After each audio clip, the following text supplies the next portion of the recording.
Hi guys, my self Kunal and हम सीख रहे हैं मशीन लर्निंग और एआई। लास्ट क्लास में हमने देखा था कि मशीन लर्निंग कितने टाइप की होती है। सो बेसिकली तीन टाइप की मशीन लर्निंग मैंने आपको बताई थी। One is supervise learning, another one is unsupervise learning and third one is reinforcement. ठीक है।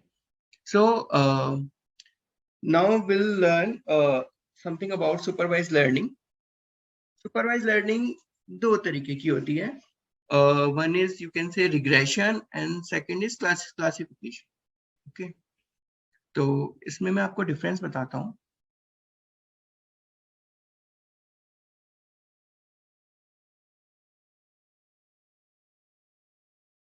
देखिए, सुपरवाइज लर्निंग में हमने पढ़ा था कि सुपरवाइज लर्निंग क्या होती है।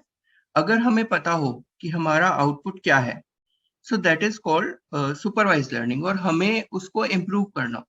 सो बेसिकली लेट्स से हमारे पास एक लाइन की इक्वेशन है, y is equal to M X plus C. ठीक है। हमें हमेशा पता है कि हमें y कंप्यूट करना है।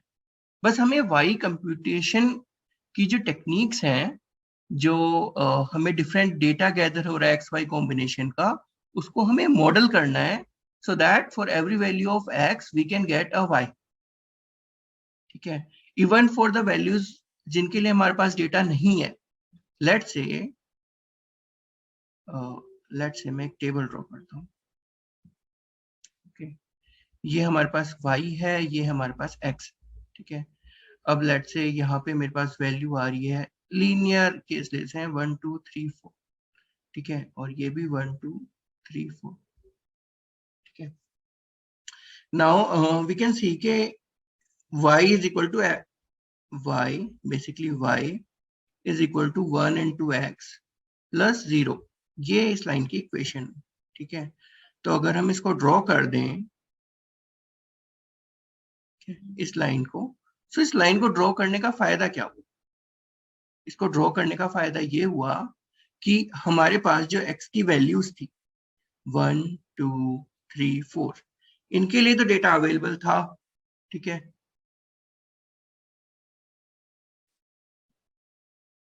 लेकिन जो रिमेनिंग वैल्यूज हैं, लेट्स से 5,000, इनके लिए डेटा नहीं था। But due to this modelling हमें इनके लिए भी डेटा मिल जाए। अब बिकॉज ये बहुत ही सिंपल मैथमेटिक्स इन्वॉल्व है यहाँ पे, सो हमारा our mind can directly do the calculations. ठीक है। लेकिन अगर ये डेटा कॉम्प्लेक्स हो जाएगा, तो we will be needing software to do the computation, and then we call it machine learning. So guys, basically जो भी आप अब तक करते थे, उसको अब जब कंप्यूटर कर रहा है तो हम उसे ही मशीन लर्निंग कह रहे हैं, राइट? जैसे आप when you drive car, you always consider कि देयर आर पिक्चर्स हैं, मतलब रोड पे कौन जा रहा है, कौन सी रेड लाइट है, ग्रीन लाइट है, ट्रैफिक लाइट्स क्या हैं, डिवाइडर लाइन कौन सी है, गाड़ी किस डायरेक्शन में रखनी है, लेफ्ट साइड में रखनी है, राइट साइड में रखनी है। But now to ease the things, अब यही काम इमेज प्रोसेसिंग के थ्रू जब कार्स ऑटोमेटिकली कर रही हैं, so we call it machine learning and AI. Okay, so बहुत ज्यादा डरने की जरूरत नहीं है। हम अभी बिल्कुल बेसिक सीख रहे हैं मशीन लर्निंग और एआई का। इन नेक्स्ट क्लास वी जो हम आज सीखेंगे उसका will do a practical example using Python. ठीक है। So okay, now let's back to it. So supervise learning क्या है कि हमें पता है कि हमें किस चीज को इम्प्रूव करना है। ठीक है। जैसे कि ये तो हो गया रिग्रेशन का एग्जाम्पल। अब लेट्स से हम क्लासिफिकेशन के एग्जाम्पल लेते हैं। ठीक है। सो इन क्लासिफिकेशन को हम सुपरवाइज में भी काउंट कर सकते हैं और अनसुपरवाइज में भी काउंट कर सकते हैं। कैसे? और अनसुपरवाइज। ठीक है। लेट्स से आपने एक ऑनलाइन स्टोर खोला जिसमें आपके पास 4 ही प्रोडक्ट्स। ठीक है। या लेट्स से 4 ही सेक्शन है और आपको उसमें कस्टमर को डिवाइड करना है। एक हो गई क्लोथिंग, ठीक है, daily needs, car essentials let's say, ठीक है। और फोर्थ क्या लेते हैं हम, ब्यूटी प्रोडक्ट्स, ठीक है। अब आपके पास जो भी डेटा है, अब आपको ये स्टोर खोलना है, ठीक है, तो आपको लोगों को मेल भेजने हैं कि come to my store for clothing, come to my store for daily needs, come to my store for cars, car accessories, okay, और come to my store for beauty products। तो आपको किस तरह का डेटा मिलेगा? आपको सारे कस्टमर्स का डेटा मिलेगा। You will get millions of data, ठीक है। सारी आपको ईमेल आईडी मिल जाएंगी कि वो लोग क्या क्या शॉपिंग करते हैं। आपको इन ईमेल आईडीज में से इनको 4 पार्ट में डिवाइड, सो यू नो कि आपको क्या आउटपुट चाहिए। हो सकता है कुछ बिल्कुल ही आपके लिए जो है वो यूजलेस डेटा हो, सो आप इधर यू कैन इग्नोर इट, और आपने डेटा गेट करने के पैसे तो दे ही दिए हैं, so you can send them all the mails, but probability इनकी कम होगी। इंस्टीड अगर आप इन लोगों को स्पेसिफिक मेल भेजेंगे, so it is more expected कि वो आपका ई स्टोर विजिट करें, ओके। सो अगर हमें पता है कि हमारा डिजायर्ड आउटपुट क्या है, सो ये हो गया सुपरवाइज लर्निंग।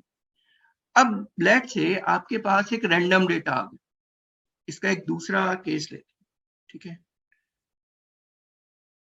तो मैं थोड़ा सा इसको शिफ्ट कर देता हूँ।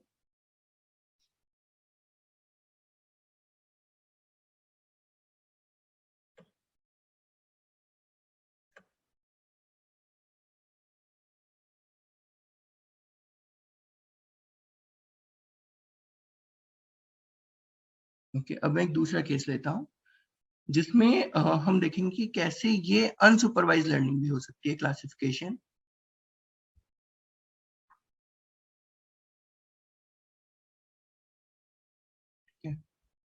सो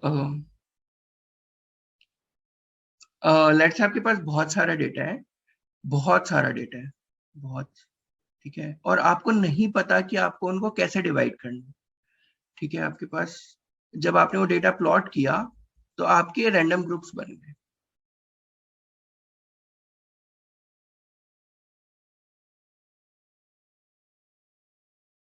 ठीक है।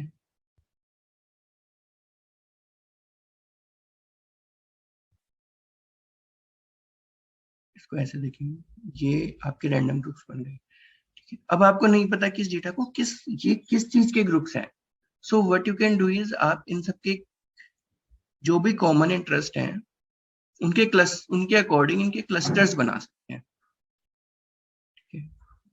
And when you make clusters for non defined data, non defined output data basically, जिसका आपको आउटपुट नहीं पता है कि आपको उसके साथ करना क्या है, बट स्टिल आपने उनको सेग्रीगेट कर दिया उस डेटा को, so now it's become a part of unsupervised learning. It is still you are doing classification, but now it is called clustering because आपको पता नहीं है कि इनको किन क्लासेस में डिवाइड करना है, बस आपको ये पता है कि ये ग्रुप ऑफ पीपल साथ में, ठीक है।